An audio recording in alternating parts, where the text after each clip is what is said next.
قرآن مجید سے جو آیت نور میں نے آپ کے سامنے تلاوت کرنے کا شرف حاصل کیا، اس میں اللہ تعالیٰ جل شانہ نے ارشاد فرمایا، اے ایمان والو، تمہارے اوپر روزے فرض کر دیے گئے جس طرح تم سے پہلوں پہ فرض کیے گئے تھے تاکہ تمہیں تقوی ملے۔ الصوم فی اللغت الامساک، روزہ لغت میں رک جانے کو کہتے ہیں۔ جب ہوا کے تیز جھکڑ چلتے چلتے رک جاتے تو اہل عرب کہتے سامت الریح، کہ ہوا رک گئی۔ تیز دوڑتا ہوا گھوڑا جب اچانک ٹھہرتا تو وہ کہتے سام الخیر، منہ زور گھوڑا رک گیا۔ تو روزے کو بھی روزہ اس لیے کہا جاتا ہے کہ نفس کا سرکش اور منہ زور گھوڑا رمضان میں رک جاتا ہے، اور جو اللہ کے حکموں کو ڈٹائی سے توڑتے ہیں رمضان میں ان کے سر بھی سجدوں میں دیکھیں۔ تو اس لیے صوم کو صوم کہا جاتا ہے کہ اس میں انسان گناہوں سے رک جاتا ہے۔ شریعت اسلامیہ میں طلوع فجر ثانی سے غروب آفتاب تک اکل و شرب اور جماع سے کستن رکے رہنے کو روزہ کہا جاتا ہے۔ روزے کی تاریخ کے حوالے سے علامہ اسماعیل حقی علیہ رحمہ تفسیر روح البیان میں لکھتے ہیں کہ ملک تحمورس ثالث کے دور میں قحط پڑا۔ یہ حضرت آدم علیہ السلام کی اولاد سے تیسرا بادشاہ ہوا ہے۔ تو اس نے اپنی قوم کو حکم دیا کہ وہ ایک وقت کا کھانا کھائیں اور ایک وقت کا کھانا بچا کر قحط زدہ علاقوں میں بھیجیں تاکہ دکھیوں اور مجبوروں کی مدد ہو سکے۔ ملک تحمورس الثالث کے اس حکم کو قوم نے قبول کیا اور ایک وقت کا کھانا بچا کر کے قحط زدہ علاقوں میں بھیجا۔ اس قوم کی یہ ادا اللہ کو پسند آ گئی تو اللہ نے اس کو عبادت قرار دے دیا۔ پھر اس کے بعد ہر نبی پر روزہ فرض ہوا۔ کما کتب علی الذین من قبلکم، اس پہ شاہد عادل ہے۔ حضور علیہ السلام فرضیت روزہ سے قبل ایام 20 کے روزے رکھا کرتے تھے۔ ہر ماہ کی 13، 14 اور 15 تاریخ کو قمری تقویم کے حساب سے جو روزے رکھے جاتے ہیں ان کو ایام 20 کے روزے کہا جاتا ہے۔ لیکن اس کے بعد پھر عاشورہ کا روزہ حضور نے معمول بنایا، اور اس کو کسی صورت بھی حضور اور صحابہ ترک نہیں کرتے تھے۔ وصام رسول اللہ وامر بصیامہ، حضور نے خود بھی روزہ رکھا اور صحابہ کو بھی حکم دیا کہ یہ روزہ رکھیں۔ لیکن جب سن 2 ہجری کو واقعہ بدر سے ایک مہینہ قبل 17 شعبان المعظم کو جب روزہ فرض کیا گیا تو پھر حکم دے دیا گیا۔ حضرت عائشہ صدیقہ رضی اللہ تعالی عنہا سے روایت ہے کہ فرمایا، اب جس کا جی چاہے عاشورے کا روزہ رکھے اور جس کا جی چاہے ترک کر دے، لیکن اس سے قبل وہ روزہ رکھنا امت پر ضروری تھا۔ اب ایام معدودہ یعنی گنتی کے دن، اور وہ 29 یا 30 دن ہیں، ان کے روزے امت پر فرض کر دیے گئے۔ سن 2 ہجری میں روزہ فرض ہوا۔ حضور نے 11 ہجری کو رمضان سے قبل ہی ربیع الاول شریف کے مہینے میں انتقال فرمایا۔ اس طرح حضور علیہ السلام کی زندگی میں کل 9 رمضان آئے، 2 ہجری کو شامل کر کے 9 رمضان زندگی میں کل آئے، جس میں 2 رمضان 30 کے تھے اور باقی 7 رمضان 29 کے تھے۔ اور یہ بات ذہن میں رہے کہ روزے 29 ہوں یا 30 ہوں، اللہ ثواب 30 کا ہی عطا فرماتا۔ جس طرح کوئی شخص بھول کر کھا لے تو حدیث میں آتا اس کو اللہ نے کھلایا، اس کو اللہ نے پلایا، تو وہ اس نے کھا بھی لیا، اس نے پی بھی لیا، لیکن اس کا روزہ بھی باقی رہا۔ اس طرح اگر چاند 29 پہ نظر آ جائے تو ثواب اللہ 30 کا ہی عطا فرماتا ہے۔ یہ اس کی کرم نوازی ہے اپنے بندوں پہ۔ تو روزہ ڈھال ہے اور جہنم سے آزادی کا ایک اہم ذریعہ ہے۔ روزہ اللہ اور بندے کے مابین ایک راز ہے۔ روزہ نور ہے، ضیاء اور روشنی ہے، اور آقا کریم صلی اللہ علیہ وآلہ وسلم نے روزے کی فضیلت بیان کرتے ہوئے ارشاد فرمایا کہ ہر شے کی کوئی زکوٰۃ ہوتی ہے، انسان کے جسم کی زکوٰۃ روزہ ہے۔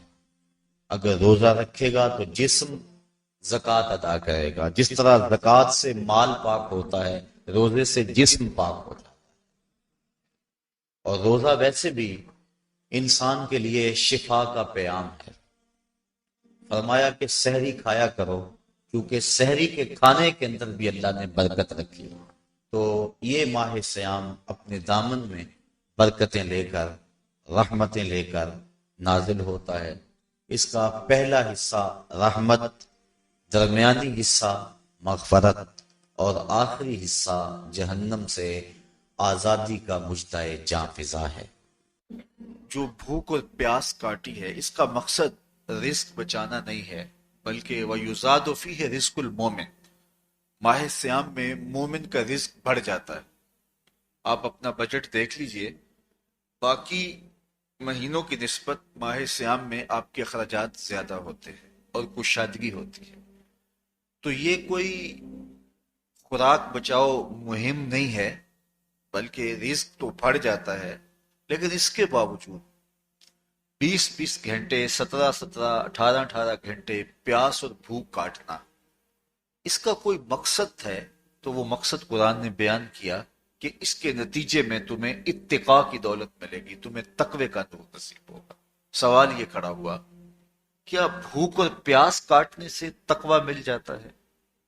تو اس کو سمجھنے کے لیے ایک مختصر تمہید سمجھنا ہوگی، اور وہ یہ کہ ہمارے دو دشمن ہیں جو ہمیں جادہ مستقیم سے ہٹانے کے لیے دن رات کوشاں ہیں، ایک شیطان اور دوسرا نفس۔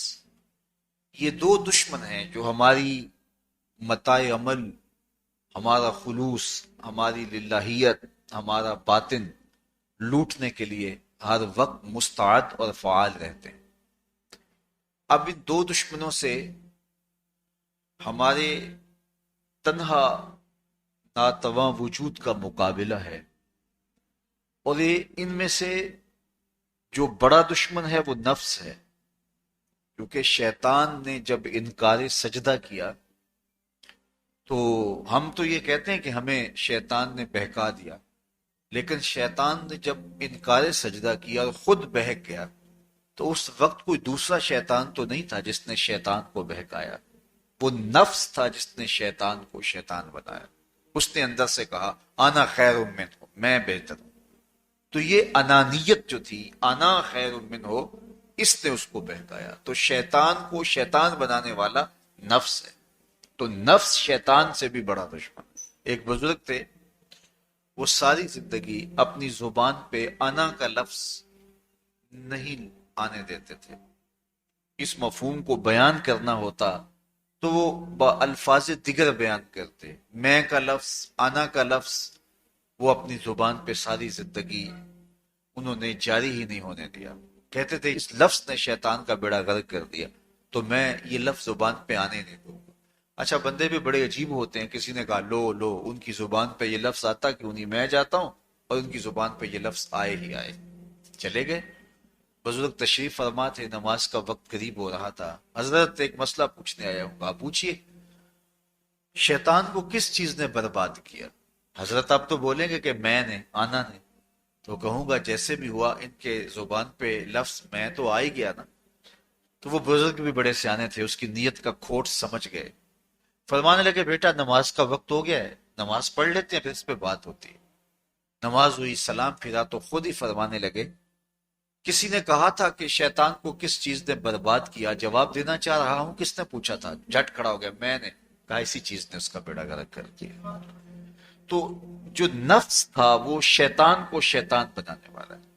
تو ہمارے ساتھ نفس بھی لگا ہوا ہے، ہمارے پیچھے شیطان بھی لگا ہوا ہے۔ شیطان بھی بڑا مکار دشمن ہے، چھوٹا دشمن یہ بھی نہیں ہے۔ یہ ہماری متاع عزیز کو، متاع ایمان کو، متاع عمل کو، متاع خلوص کو لوٹنے کے لیے دن رات مستعد اور فعال رہتا ہے۔ اللہ کے محبوب نے فرمایا الشیطان جاسم علی قلب ابن آدم فاذا ذکر اللہ خانسہ واذا غفل وسوسہ۔ شیطان اولاد آدم کے دل پہ قبضہ جما کے بیٹھ جاتا ہے، جب یہ اللہ کا ذکر کرتا ہے تو بھاگ جاتا ہے، اور جب یہ اللہ کے ذکر سے غافل ہوتا ہے تو یہ وسوسہ اندازی کرتا ہے۔ تو شیطان اولاد آدم کے دل پہ قبضہ جماتا ہے، اسے پتہ ہے کہ دل قابو میں آ گیا تو پورا بدن قابو میں آ گیا، چونکہ میرے اعضائے بدنیاں میرے دل کے تابع ہیں۔ موسم اچھا ہے، رت سہانی ہے، صحن چمن میں پھول کھلے ہیں، لیکن میرا دل نہیں چاہ رہا تو ٹانگیں جنبش ہی نہیں کریں گی۔ مرغن غذائیں سامنے پڑی ہیں اور آپ کا تقاضا ہے کہ جناب لے لیجئے، لیکن میرا جی نہیں چاہے گا تو ہاتھ جنبش نہیں کریں گے۔ آسمان ستاروں اور کہکشاؤں سے بھرا ہوا ہے، جی نہیں چاہے گا تو نظر نہیں اٹھے گی۔ آپ سماعتیں بچھائے بیٹھے تھے، جی نہیں چاہے گا زبان نہیں بولے گی۔ تو پورے آزاد دل کے تابع ہیں، اور اگر دل شیطان کے تابع ہو گیا، اس کے ہتھے چڑھ گیا، تو پھر اعضاء وہی کریں گے جو شیطان چاہے گا۔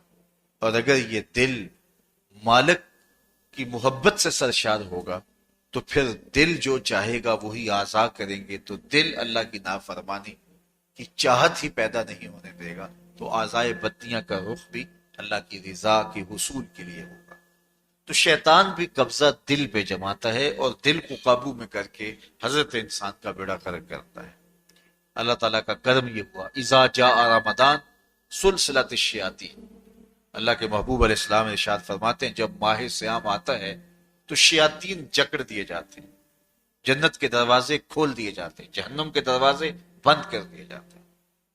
اب ہمارے دو دشمن تھے، ایک نفس اور دوسرا شیطان، دونوں کے مقابلے میں ناتواں اور کمزور جان کو مقابلے میں آنا پڑتا تھا، لیکن جب ماہ سیام آیا، یہ ماہ انور آیا، تو ہمارے دو دشمنوں میں سے ایک دشمن باندھ دیا گیا۔ اب ہمارا مقابلہ صرف ایک دشمن سے رہ گیا۔ دیکھیے ماہ رمضان آتا ہے تو مسجدوں کے در کشادہ ہو جاتے ہیں، لوگوں کا رجحان دین کی طرف ہوتا ہے۔ جو 5 نمازیں بھی نہیں پڑھتے ہوتے ان کو تراویح میں بھی کھڑا ہوتا دیکھتے ہیں، اہتمام ہوتا ہے، نیکی کا، صدقہ و خیرات کا ماحول پیدا ہوتا ہے۔ ایسا کیوں ہے؟ کہ شیطان بن گیا، لیکن اس کے باوجود نظر بھٹک رہی ہے، خیالوں میں آوارگی ہے، اور رشوت کا بازار گرم ہے۔ کیوں؟ کہ ابھی نفس موجود ہے۔ تو نیکی کا جو ماحول پیدا ہوا یہ شیطان کے بن جانے کی وجہ سے، اور برائی کا ماحول اب بھی موجود ہے یہ نفس کے موجود ہونے کی وجہ سے۔ تو ہمارے دو دشمن ہیں جو ہمیں زیادہ مستقیم سے ہٹاتے ہیں، ایک شیطان اور دوسرا نفس۔ اب جب ماہ سیام آیا تو شیطان باندھ دیا گیا، اب ہمارا مقابلہ صرف نفس سے ہے، اور یہ نفس شیطان سے بھی بڑا دشمن ہے۔ شیطان کو شیطان بنانے والا نفس ہے، اور وہ ہمارے ساتھ جڑا ہوا ہے۔ ماہ سیام میں شیطان تو بند گیا لیکن نفس نہیں بندھا۔ اب ہمیں اپنے نفس کو کمزور کر کے اور اپنی فتح حاصل کرنی ہے اور تقوی کی منزل کو پانا ہے۔ اب شیطان تو اللہ نے باندھ دیا، اب نفس کو کیسے باندھے؟ تو آئیے نفس کی بندش کیسے ہوگی یہ کسی ایکسپرٹ سے پوچھیں گے کہ یہ کیسے اس کو باندھیں گے، اس کو کیسے قابو میں کریں گے۔ تو کسی ایسے شخص سے پوچھیں جو اس شعبے کا ماہر ہو۔ علامہ اقبال کے مرشد ملا جلال الدین رومی علیہ رحمہ کہتے آؤ تمہیں میں ایک معالج کا پتہ دیتا ہوں جو تمہیں اس بیماری کا علاج بتائے گا اور اس کی بندش کے طریقے بتائے گا۔ شیخ رومی علیہ رحمہ فرماتے ہیں ہفت شہر عشق را اتار گشت ما ہنوز اندر خم یک پوچام۔ عشق کے 7 شہر شیخ فرید الدین اتار گھوم چکے ہیں، اور میرے جیسا شخص عشق کے پہلے شہر کی پہلی گلی کے کونے پہ کھڑا ہے۔ اب اندازہ کیے کہ جن کا پتہ حضرت ملا جلال الدین رومی دے رہے ہیں وہ کس بلند مرتبے پہ فائز المرام ہے. فرمایا کہ وہ عشق کے 7 شہر گھوم چکے ہیں اور میں پہلے شہر کی پہلی گلی کی نکر پہ کھڑا ہوں. اب شیخ فرید الدین علیہ رحمہ سے پوچھئے کہ شیطان تو بند گیا، اب نفس کا وبال ہمارے اوپر پڑ رہا ہے اور ہم اس کے باوجود ماہ صیام کے اندر گناہوں میں منہمک ہیں، تو ہمیں بتایا جائے کہ اس نفس کا علاج کیسے کیا جائے. ہمیں آپ کا پتہ بتایا گیا ہے. تو شیخ فرید الدین عطار بولے نفس نتواں کشت اللہ باسے چیز بات گوئم یادگیرش اے عزیز. نفس نہیں مرتا، لیکن اگر 3 اسلحے تیرے پاس ہوں تو یہ ٹھہر بھی نہیں سکتا. وہ 3 اسلحے کون سے ہیں؟ خنجر خاموشی و شمشیر جو، نیزائے تنہائی و ترک ہجو. خاموشی کا خنجر، بھوک کی تلوار اور تنہائی کا نیزہ. یہ 3 اسلحے ایسے ہیں اگر تو یہ لے کر کے نفس پہ ٹوٹ پڑے تو پھر نفس کا مقابلہ تیرے لیے آسان ہوگا. خنجر خاموشی، خاموشی کا خنجر. اللہ کے محبوب علیہ السلام نے فرمایا من صامت نجا، جو خاموش ہو گیا وہ نجات پا گیا. کیونکہ انسان کی زندگی کی زیادہ آفتیں اس کی زبان کی وجہ سے. آپ اپنے گناہوں کا اور میں اپنے گناہوں کا اگر احتساب کروں تو ہمیں سب سے زیادہ گناہ زبان کے ملیں.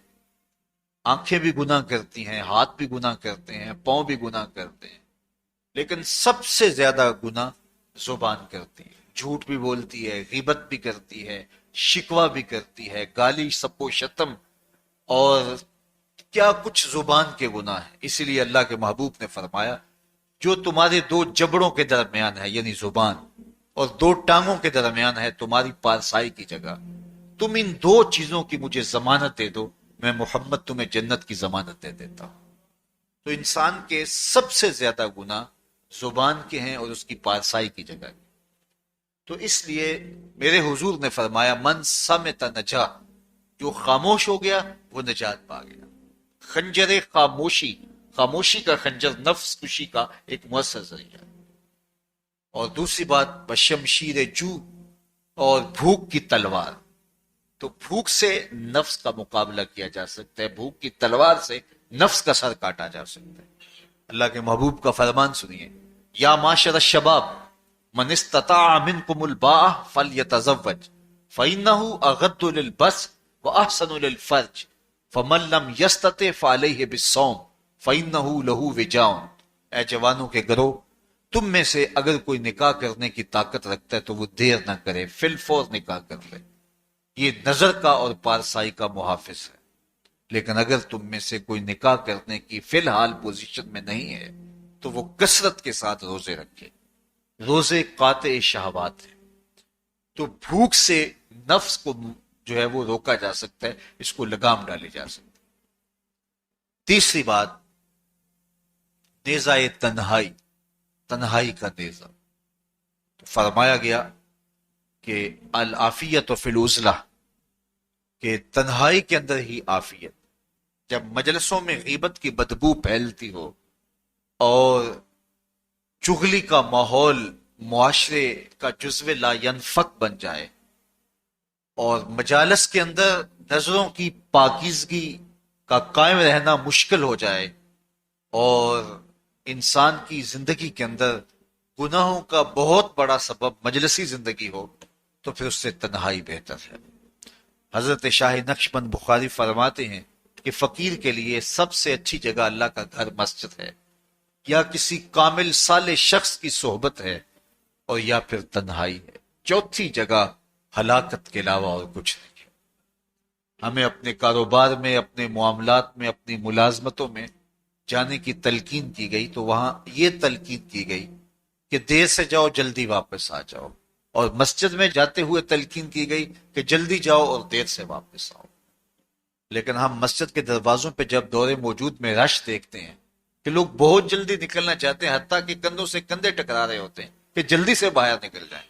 حالانکہ وہ عافیت کی جگہ ہے، 2 منٹ زیادہ بھی ہو جائیں تو کوئی حرج نہیں ہے. اور ایسے لوگوں کو بھی نکلنے میں جلدی کرتے ہوئے دیکھا ہے کہ لگتا تو یہ تھا کہ شاید انہوں نے کسی ضروری کام پہ جانا ہے، لیکن باہر نکل کے بازار میں پھٹے پہ بیٹھے تھے اور مسجد سے نکلنے کی جلدی بہت تھی. تو مسجد میں جلدی جاؤ اور دیر سے واپس آؤ، اور بازار میں دیر سے جاؤ اور جلدی واپس آؤ. لیکن ہمارے رویے اس کے برعکس ہو گئے. تو تنہائی میں عافیت ہے، خاموشی میں عافیت ہے، اور بھوک میں عافیت ہے، اور یہ ساری چیزیں روزے میں میسر ہیں. فرمایا تم سے اگر کوئی شخص الجھے، بحث کرے، لڑائی کرنا چاہے تو تم اسے کہو انی صائم، میں نے روزہ رکھا ہوا ہے.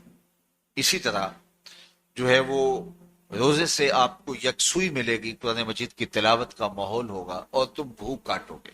اور یہ تینوں چیزیں تمہارے نفس کو کمزور کرنے والی ہیں. شیطان بند گیا، نفس کمزور ہو گیا. اور جب نفس کمزور ہو گیا، کمزور ہوتا ہے، یہ نفس مرتا نہیں ہے. یہ تو کوئی ہے باج فقیراں کسے نہیں ماریا، باہو ظالم چور اندر تھا. یہ اندر والا چور جو ہے وہ اتنی آسانی سے قابو آتا ہی نہیں ہے. یہ پھر سر اٹھا لیتا ہے. اس کو جتنا کچلو، یہ کچھ عرصے کے بعد تھوڑی سی خوراک ملتی ہے تو پھر سر اٹھا لیتا ہے. حضرت باجید بستامی کہتے ہیں میں نے اپنے نفس کو ایک دن کہا کہ میں تجھے خوراک بھی نہیں دیتا اور تو پھر بھی موٹا تازہ ہے. تو میرے نفس نے مجھے کہا کہ اے بایزید، جب تم بازار سے گزرتے ہو تو لوگ انگلیاں اٹھا اٹھا کہتے ہیں یہ بایزید جا رہا ہے، یہ بایزید جا رہا ہے، تو مجھے میری غذا اور خوراک اس سے مل جاتی ہے. تو یہ خوراک ہوتی ہے نفس کی. تو نفس بہت ظالم ہے اور ساری زندگی اس سے لڑتے ہوئے گزرتی ہے. وہ کسی نے کہا تھا نا، تمام عمر طوفان سے کھیلتے گزری، نیا کے ڈوبنے کا ڈر بھی رہا. تو یہ ساری زندگی اس طرح ٹکراتے ہوئے سے گزرتی. لیکن جب کمزور ہو جائے تو پھر یہ شیطان کو جو ہے وہ موقع نہیں دیتا. لیکن اگر نفس اگر ماہ سیام میں ہمارا کمزور نہ ہوا، صرف ہم نے بھوک ہی کاٹی اور باقی اپنے معمولات وہی رکھے، تو میرے حضور نے فرمایا جس نے جھوٹ اور برے کام نہیں چھوڑے اور جھوٹے کام ترک نہیں کیے، اس کے بھوکا اور پیاسا رہنے کی اللہ کو کوئی ضرورت نہیں ہے. روزہ تو ایک مشق تھی، یہ تو باطن کی تطہیر کا ایک ذریعہ تھا، یہ تو من کی تہذیب کا ایک ذریعہ تھا، یہ تو نفس کی شر سے اپنے آپ کو بچانے اور شیطان کے مکر و فریب سے بچانے کا ایک ذریعہ تھا. دیکھیے شیطان بن جاتا ہے ماہ سیام میں، حدیث واضح ہے، لیکن نفس موجود رہتا ہے. اگر نفس کمزور ہو گیا تو شیطان چھٹ کے بھی کچھ نہیں کرے گا، کیونکہ شیطان باہر کا دشمن ہے، نفس اندر کا دشمن ہے. جب تک اندر والا دشمن ساتھ نہیں دیتا، باہر والا دشمن کچھ نہیں کر سکتا. ہمارے دیہاتوں میں چوری ہو جائے تو بوڑھے بزرگ سر جوڑ کے بیٹھ جاتے ہیں کہ چور کہاں سے آیا، کیسے آیا. تو ایک نقطے پہ سارے متفق ہوتے ہیں کہ اندر کا کوئی بھیتی ضرور موجود ہے. اگر اندر کا کوئی بھیتی موجود نہیں ہے تو چور باہر سے آ کے حملہ آور ہو ہی نہیں سکتا ہے. تو شیطان باہر کا چور ہے، نفس اندر کا بھیتی ہے، اور اگر یہ اندر والا باہر والے کا ساتھ نہ دے تو شیطان انسان پر حملہ آور ہو ہی نہیں سکتا. اس لیے اس کو قابو کر لیں، اس کو رام کر لیں، تاکہ شیطان چھٹنے کے باوجود بھی جو ہے وہ ہمارے اوپر حملہ آور نہ ہو سکے. ورنہ وہ تو پیچ و تاب کھا رہا ہے کہ یہ جو تم نمازیں پڑھتے ہو، سروں پہ ٹوپیاں تم نے پہنی ہیں اور بڑے شریف بن کے مسجد میں جا رہے ہو، ذرا چھٹ لوں عید کے دن ہی جو ہے وہ تمہارا سارا کیا دھرا برباد نہ کیا تو مجھے شیطان نہ کہنا. تو وہ سب کچھ برباد کر دیتا ہے اگر ہمارے نفس کی تہذیب نہیں ہوتی. تو یہ اللہ نے ایک ہمیں موقع دیا ہے، پورا ایک مہینہ ہے، ایک ورکشاپ ہے باطن کی تطہیر کے لیے، اور ایک اندر کی پاکیزگی کے لیے ہمیں ایک موقع فراہم کیا گیا ہے، اور اس سے ہم بھرپور فائدہ حاصل کریں. قرآن مجید کی کثرت کے ساتھ تلاوت، صلاۃ التراویح میں شمولیت، اور خاموشی کا اختیار کرنا، اور جو ہے وہ اللہ کے ذکر فکر کی طرف متوجہ رہنا اور بھوک کاٹنا. اس کا عملی نتیجہ یہ ہوگا کہ اتقاء کی دولت نصیب.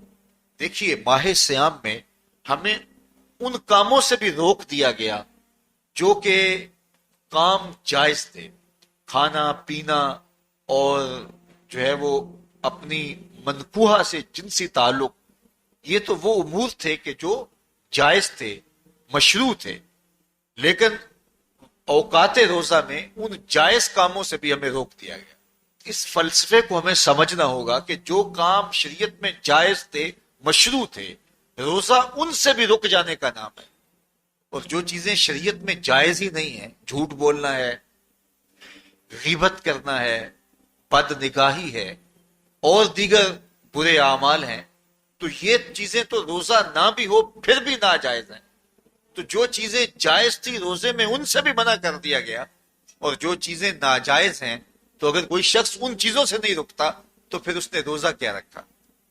ایک بندہ بھوک کاٹتا ہے لیکن جھوٹ بولتا ہے، ایک بندہ پیاس کاٹتا ہے لیکن غیبت کرتا ہے، ایک بندہ صبح سے شام تک نہ کچھ کھاتا ہے نہ کچھ پیتا ہے لیکن رشوت لیتا ہے.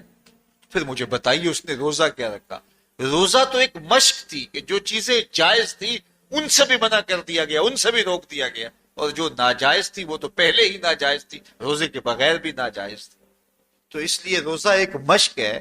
ہمارے سامنے مرغن غذا موجود ہے، ہمارے پاس سامنے ٹھنڈا مشروب موجود ہے، اور ہمیں مشق کرنے کی تلقین کی گئی کہ تمہیں بھوک ہے، شدت کی پیاس ہے، لیکن صبر کر کے دکھاؤ تم نہیں لوگے، یہ تمہاری مشق ہے. تو پھر جو حرام ہوگا اللہ کی طرف سے ممنوع ہوگا تو اس کو تم کس طرح لوگے جب تمہاری یہ مشق ہو چکی. لیکن ہم اس مشق کے اندر ہی جب ان سے نہیں رکیں گے تو پھر ہمارا روزہ ہی نہیں ہوگا. پھر بھوک اور پیاس کاٹنے کے علاوہ کچھ نہیں ہوگا. بہت سارے روزہ دار ایسے ہیں جن کا روزہ سوائے بھوک اور پیاس کاٹنے کے کچھ نہیں. اس لیے جن چیزوں سے اللہ نے منع کیا ہے ان سے تو رکنا ہی رکنا ہے. جو چیزیں مشروع ہیں ان سے وقتی طور پہ روکا گیا تو ان سے بھی روک کر کے روزے کی تکمیل